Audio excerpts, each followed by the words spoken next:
Hi everyone, Scrappy Kathy here with today's load prompt page, and as all the prompts this month, it's all based on Motown, and the backstory for the prompt is the fact that a lot of Motown's success could probably be attributed to the emphasis in the Detroit school system on music and arts programs. And so we were to scrap about a teacher who made a difference in our lives, and to use colors that were evocative of the era that we went to school. Well, I'm scrapping about a primary school memory. So I used primary colors plus green, which John and I used to argue because he said green was a primary color. For all intents and purposes, he understood that it was derived from two primary colors, blue and yellow. But he felt like, for all intents and purposes, it could be called a primary. So I'm using it as a primary as a tribute to John. Let's call it that. Let's say that. I'm also using it as a primary because I had 4 quadrants on here. What I did before starting the camera was I used this mask and I placed it in each of the quadrants and brushed over it with some Distress Oxide inks. I think that's Candied Apple. I think that's Blueprint Sketch. I think that is Lucky Clover, maybe. And this is Mustard Seed. And then I spritzed with some water to get the water reactivity, this kind of splattery, watery look there. And then I'm going to go from there. I gathered a few things that that I thought I might want to use. This is an overlay that I've cut pieces, lots of pieces out of, but there's this left, and I thought it would show up here, and then I could work around it, do something with it. I know that I wanted black on here. This is the photo, and the story I'm telling is about my 4th grade teacher, Mrs. Cotten, and it's about how she encouraged my handwriting. I had been shamed and ridiculed for my handwriting because it was kind of all over the place. I wanted to write straight up and down, and the examples in the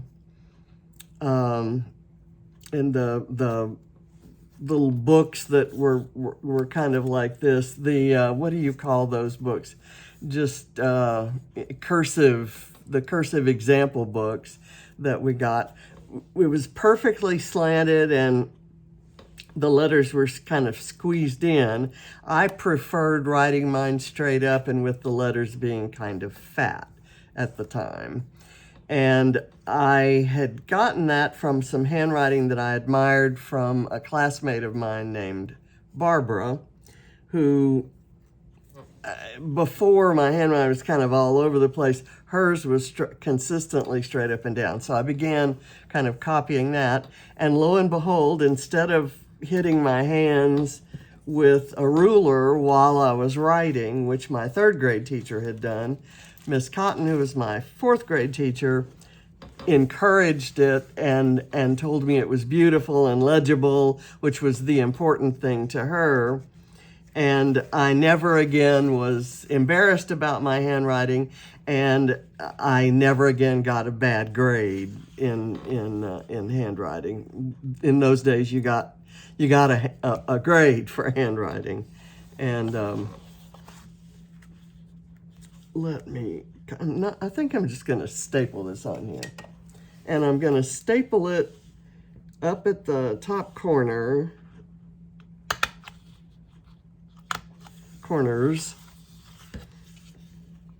and then, oh great, I'm out of staples.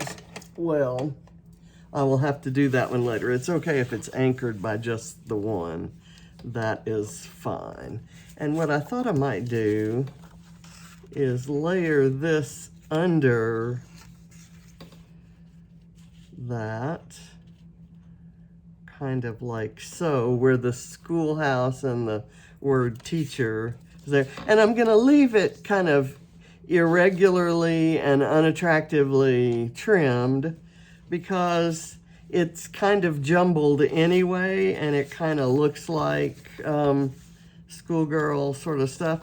And I'm gonna do some more mixed media on this after this is all over. I have a stencil here that is illegible script. And I thought for all the exposed parts, I can mask off the photo and the journaling, but all the exposed parts, I thought I would do some black texture paste through that. But I kind of want to put the other stuff on to see what's going to be exposed. I like this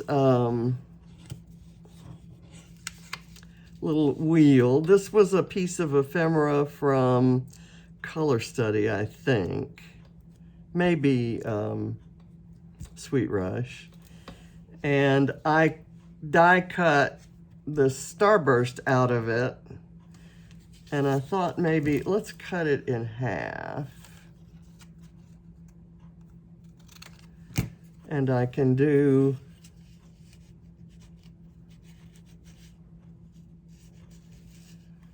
a piece here and a piece here. And I'm just gonna, so the paper that I have written my journaling on, I punched this. This was handwriting paper that we got for John to practice his handwriting when it became difficult for him because of Parkinson's. And I have a tablet of it. I've kept it with all his practice sheets. And he had a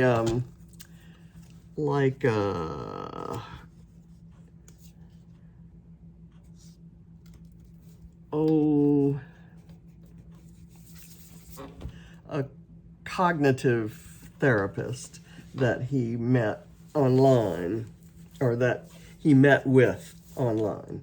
He didn't meet her online. He was referred to her from by his neurologist, and she had him practicing handwriting and practicing doing keeping calendar entries and updating them and referring to them, and just anything to get him practicing stuff for it was an exercise, but it was also a practical, useful kind of thing. Okay, these are Sweet Rush puffy stickers. And I'm going to fill in this little spot right here where it says teacher and school, where that's been cut, with this little thing that says, you do you. That's me in 4th grade, 9 years old, with teeth that had not yet seen braces and with eyes that hadn't had the surgery to straighten them yet. I'm going to put some things on. I like this part that says appreciating all the moments. And I wanted to put that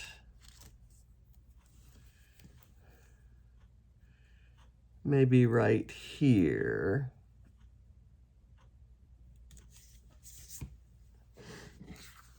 And there was something else I saw on here that I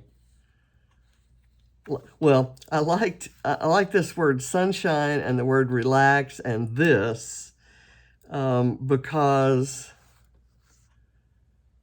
they're written in that kind of script that I never could do. And every once in a while, nowadays, I try it just for a kind of a like artistic practice, if you will. Not because anybody's going to hit my hand if I don't do it. Okay, this, you got this, is, seems like it might want to go there. And I may do some other stuff, but right now, I'm going to I'm going to mark with some sticky notes the areas that I don't want to go.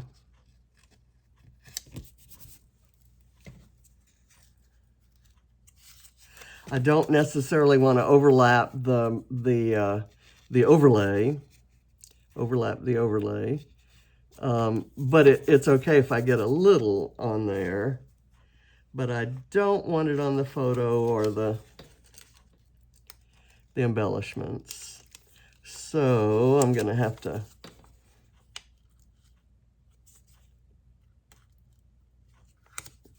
kind of cover that. And I'm just going to do this here. That's just to give me a kind of a guideline of where I can and can't put this texture paste. And I'm not going to do a lot, just something, and I have no idea how this is going to end up looking. I could be messing it up.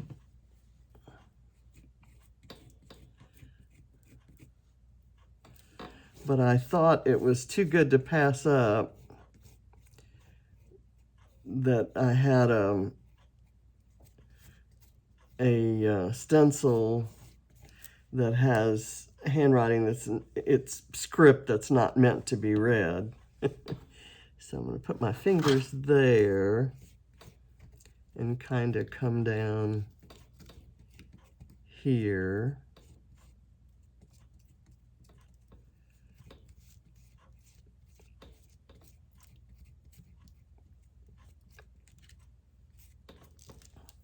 Okay. There we go. I like it, actually. Okay, now I'm going to do a little bit different form of masking for the photo. I'm going to put this right there. And I'm going to come down and take these guys off.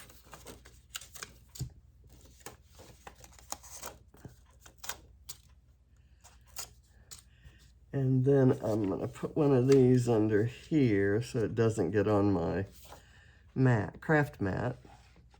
And I'm going to do this and kind of go all the way down.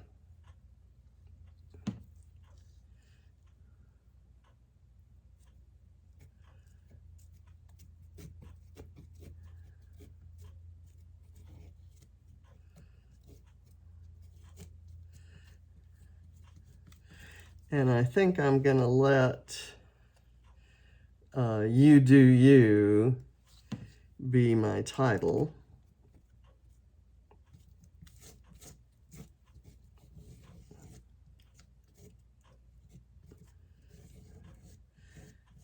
Because in my journaling, I've mentioned Mrs. Cotten, and I didn't necessarily think Mrs. Cotten would be a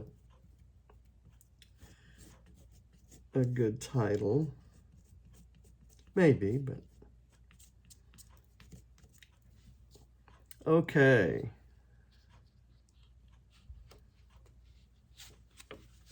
Oh, I like that. Okay, it got a little bit over onto the photo because the mask wasn't perfectly placed, but I'm gonna place this one. What I'm doing here with this black is kind of evening out the rest of the page, making up for the fact that that overlay is up at the top. I have no idea whether or not that makes any sense to anyone but me, but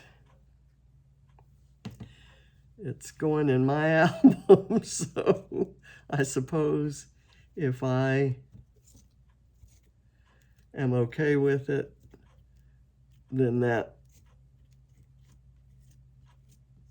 that's all right.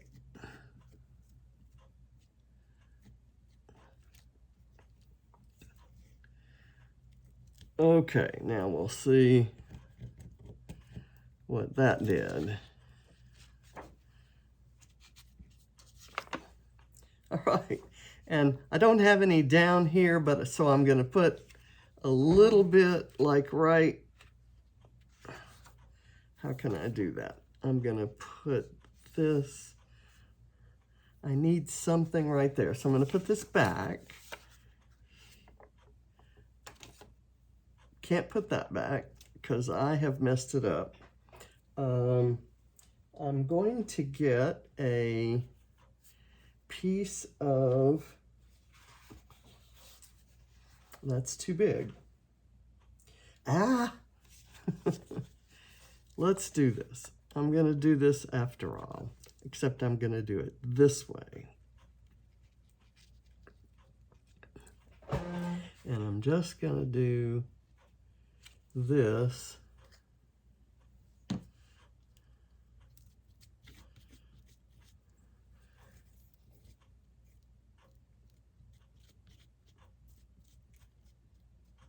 Kind of like that. And hope I didn't mess up the part that was already done. And it looks like it just runs right into it. So that's fine with me. And I may do a similar thing just right there, adding some more down here. Okay, I'm done. I'm really in danger of messing it up if I go any farther. And I think that's the page. The You Do You is the title. I've got my journaling there. The only embellishments are these two things. I think I don't need anything else. I'm kind of following in the footsteps of Claire Cummings, who did the example layout for this, and hers was amazing. She talked about the effects of being a military brat and moving around to school after school and having to make friends and lose friends and things like that. And she did a beautiful page where she did some, sprayed some inks and then did some stenciling in white on top, and the ink bled up into her texture paste. And it was so bright and vibrant. She really didn't, she told the story and had a photo of herself and didn't have any other embellishments. It was just a striking, beautiful page. So I've got a couple things that are kind of pulling off that primary color wheel sort of a idea. And I had that School Days overlay. I think that School Days overlay is from Bella Boulevard. They used to do, they used to be the only ones doing overlays. Nowadays, everyone seems to be doing them. But anyway, thank you very much for watching. I'm going to go clean this up. Bye.